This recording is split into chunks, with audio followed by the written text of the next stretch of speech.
નમસ્કાર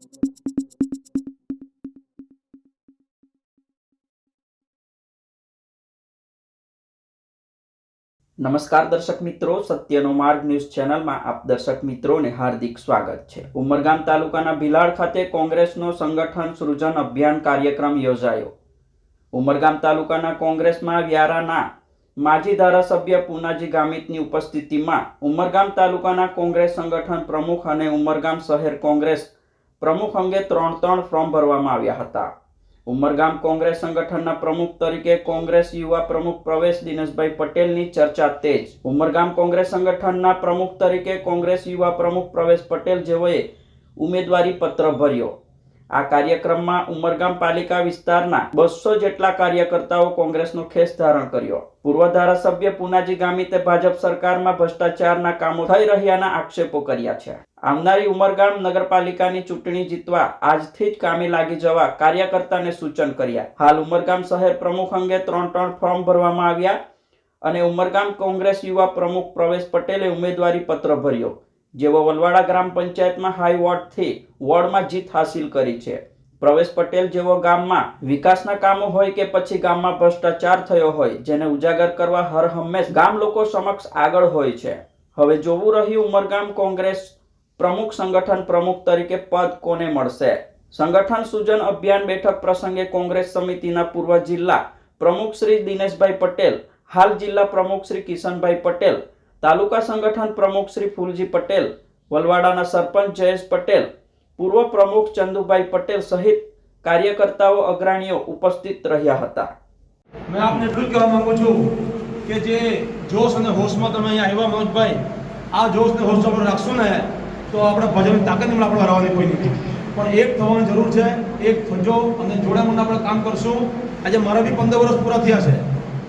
આજે ઉમરગામ તાલુકા યુવા કોંગ્રેસ આપણે ફર્સ્ટ ટાઈમ 2010માં આપણે પ્રમુખ બનેલા હતા, ત્યાર પછી આપણે પ્રમુખ બન્યા અને આજે આપણે યુવા પ્રમુખ તરીકે 10 વર્ષની જે બી ફરજ બજાવી એમાં મને એટલું જોવા મળ્યું છે કે જો આપણું સંગઠન એક રહેશે તો કોઈ તાકાત નહીં મળે આપણને હરાવવાની।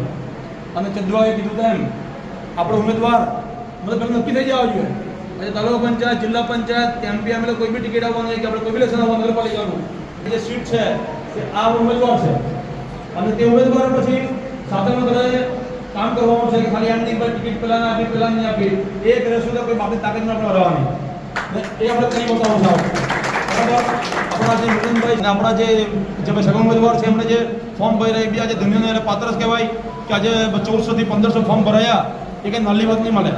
આજે મારા 36 વર્ષ પૂરા થયા છે એટલે આપણે 35 વર્ષ આપણે કાયદો નથી આવતા, બરાબર, પણ કોઈ નવા ચાન્સ મળવા જોઈએ અને આપણે જે બી આપણો કોંગ્રેસ પરિવાર છે સૌ સાથે રહીને આગળ વધીએ એમ આશા રાખું છું।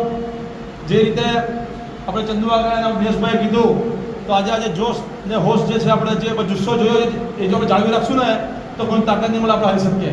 આ જોશ જગાડી વધશો। જય હિન્દ, જય કોંગ્રેસ।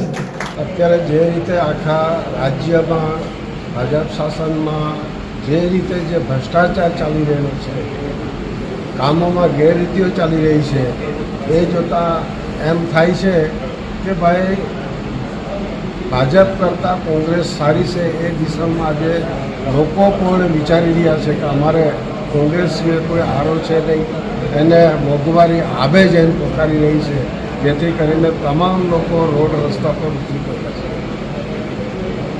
તમારા માટે અભિયાન જે છે આ વખતે કયા પ્રકારનું રહેશે? વલસાડ જિલ્લાની અંદર નવી ટીમો આવશે તો એમના માટે કયા કામો આપવા માંગો છો? અત્યારે સંગઠન સૂજનની જે વાતો અમે કરી રહ્યા છે એ સંગઠન સૂજન નવા પ્રમુખોને નવી કામગીરી આપવા માટે અમે જઈ રહ્યા છે। જે બૂથ લેવલથી માંડીને પ્રાથમિકતાના ધોરણે જે કંઈક રાહુલ ગાંધીએ જે આંગળી ચીંધી છે એ પ્રમાણે અમે આખા ગુજરાતમાં ગુજરાત પ્રદેશ કોંગ્રેસ સમિતિ દ્વારા સંગઠનનું અભિયાન અમે ચલાવી રહ્યા છીએ। આપ જાણો છો કે આખા જિલ્લામાં એકલો ખાડાનો જ પ્રશ્ન નથી, હરેક ક્ષેત્રે કૃષિ ક્ષેત્રની વાત કરતા તમે હો કે પછી રેવન્યુ રાયની કોઈ વાત કરતા હો કે પછી કોઈ કાંઠા વિસ્તારની વાત કરતા હો કે પછી આખા જિલ્લામાં જે તંત્ર ચાલે છે ભ્રષ્ટાચારના નામે વાત કરતા હો, એક પણ જગ્યા એમની બાકી નથી રાખી એ લોકોએ કે એ લોકોના ધારાસભ્યએ કે એ લોકોના જિલ્લા પ્રમુખે પણ પાતે દેખાવ કરવો પડે કે આ સરકારમાં કોઈનું સાંભળતું નથી, કોકનું ચાલે છે ને કોનું ચાલે છે ચોક્કસ એ લોકો પણ નક્કી નથી કરી શકતા કે જેના કારણે એ લોકોએ ઉપવાસ પણ કરવો પડશે. એવી સ્થિતિ સર્જાઈ ગઈ. ઉપવાસ ન કરે કે ખાડા પૂરવા માટે એ લોકોએ રસ્તા પર બેસવું પડે, એ લોકોએ ઝાડો રોકવા પડે, એ લોકોએ આંગળી ચીંધવી પડે કે અહીંયા ખાડા છે. એ વાત ભાજપના પ્રમુખે કરતા હોય, ભાજપના જિલ્લાના પ્રમુખ કરતા હોય, એના સિવાય નાવું સુધી શું હોય છે?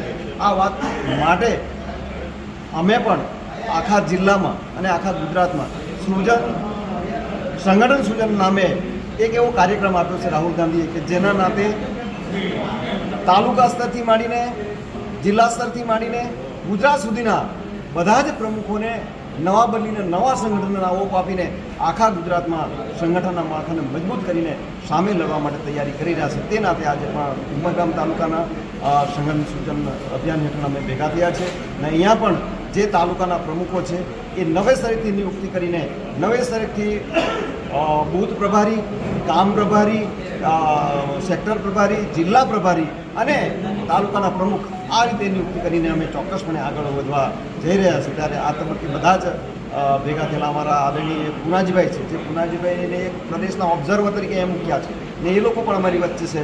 એની સાથે માજી જિલ્લા કોંગ્રેસના પ્રમુખ છે દિનેશભાઈ છે, એની સાથે મિત્રો સાથે સૌને અભિનંદન આપું છું. આભાર.